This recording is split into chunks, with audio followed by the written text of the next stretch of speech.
விஜய் அவர்கள் கட்சியோடைய சேர்ந்தவங்க உங்களை அதிகமா விமர்சிக்கிறாங்க தமிழக வெற்றி கழகத்தினர்.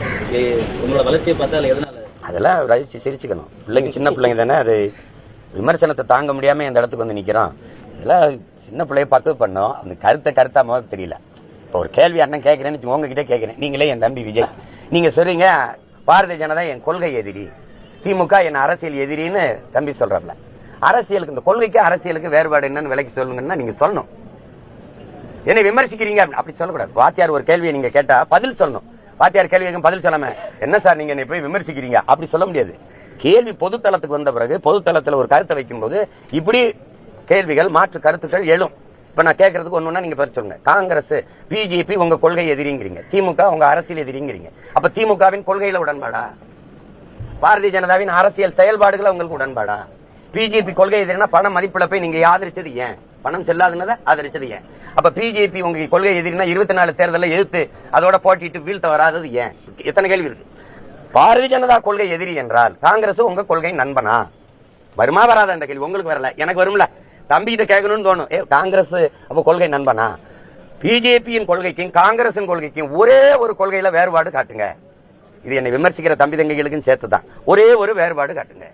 இந்த காங்கிரசின் பொருளாதார கொள்கை என்ன, பிஜேபியின் பொருளாதார கொள்கை என்ன, காங்கிரசின் வெளியுறவு கொள்கை என்ன, இந்த பாரதிய ஜனதாவின் வெளியுறவு கொள்கை என்ன, காங்கிரசின் பாதுகாப்பு கொள்கை பிஜேபியின் பாதுகாப்பு கொள்கை, காங்கிரசின் வரி விதிப்பு கொள்கை பிஜேபியின் வரி விதிப்பு. இதுதான் ஜிஎஸ்டி கொண்டு வந்தது, இதுதான் நீட்டை கொண்டு வந்தது, இதுதான் என்ஐஏ கொண்டு வந்தது. உங்களுக்கு விளங்குதுன்னு நினைக்கிறேன். இதுல எந்த இடத்துல காங்கிரசின் மருத்துவ கொள்கை, பாரதிய ஜனதாவின் மருத்துவ கொள்கை ஒரே கொள்கை தான். கட்சிக்கு பேர் வெவ்வேறு. திரும்ப திரும்ப சொல்றேன், கொடியில் வண்ணம் மாறும், கொள்கையில என்ன மாறாது. அதேதான் திமுகவுக்கும் அதிமுகவுக்கும். உங்களுக்கு புரியுதா? சிக்கல் புரியுதா? அப்ப விளக்கணும். பாரதிய ஜனதா என் கொள்கை எதிரின்னு நீங்க சொல்லும் போது அப்ப காங்கிரஸ் உங்க கொள்கை நண்பனாங்கிற கேள்வி அதுவா வந்துடும். அப்ப காங்கிரஸ் உங்க கொள்கை நண்பனா? பிஜேபியின் கொள்கை தான் காங்கிரஸ், காங்கிரசின் கொள்கை தான் பிஜேபி. அப்ப இது எதிரினா இது நண்பனா? ஒரே கொள்கை தானே. எப்படி இட்லி எனக்கு பிடிக்காது, தோசை பிடிக்கும்னா மாவு ஒண்ணுதானே ராஜா. ராஜா தோசைக்குன்னு தனி மாவு இல்லையா ராஜா? அதே உளுந்தா அதே அரிசி. சிரிக்காத கேள்வி அண்ணன் கேட்டா இதுக்கு சிரிக்கிறதுக்கு சொல்ல, சிந்திக்கிறதுக்கு சொல்றேன். அப்ப என்னத்தையாவது உன்னை பேச்சு வைக்க கூடாது. கொள்கைக்கு அரசியலுக்கு வேறுபாடு விளக்கி சொல்லணும். கொள்கைனா இந்த இடத்துல திமுகவின் அரசியலை எதுக்குறேன் அப்படின்னா கொள்கையை ஏற்கிறேன்னு வந்துருது. கொள்கை வேற அரசியல் வேற இல்ல. கொள்கை தான் அரசியல். கொள்கையை செயல்படுத்தும் போது அரசியல் இது வருது. நீங்க போட்டு அது இப்படி பேசும்போது இப்ப நம்ம ஒண்ணு கேள்வி கேட்கிறோம். தம்பி பேசும்போது என்னுடைய மதச்சார்பற்ற சமூக நீதிங்கிறப்பல சமூக நீதி மதத்தை வச்சு வந்துச்சா, வகுப்பு வாரி பிரதிநிதித்துவம் அதுக்கு பேரு, சாதியை வச்சு வந்துச்சா? சமூக நீதிங்கிற கோட்பாடு போறது எந்த சாதியை வச்சு எனக்கு கல்வி வேலை வாய்ப்பு அரசியல் அதிகாரத்தை மறுத்தியோ தராம இருந்தியோ அதே சாதியின் அடிப்படையில் அதையெல்லாம் திருப்பி தாடா அப்படின்னு போராடி பெற்ற உரிமைக்கு பேர் தான் சமூக நீதி, வகுப்பாரி பிரதிநிதித்துவம். புரியுதா? இடப்பகிர்வு, இடப்பங்கீடு, இட ஒதுக்கீடுங்கிற சொல்ல நாங்க வெறுக்கிறோம். அது அந்த இடத்துல மதச்சார்பற்ற சமூக நீதி எங்க வருது? மதச்சார்புள்ள சமூக நீதி. இப்ப சாதிய இழிவை ஒழிக்கணும், தீண்டாமை கொடுமையை ஒழிக்கணும்னு நாங்க போராடினோம்னா அது இருக்கு. தீண்டாமை கொடுமை இருக்கு, அதை ஒழிக்க போராடுறோம். இப்ப மதச்சார்பற்ற சமூக நீதினு நீங்க சொல்லும் போது மதச்சார்புள்ள சமூக நீதினு ஒண்ணு இருக்கா? கேட்கறதுக்கு சொல்லுங்க.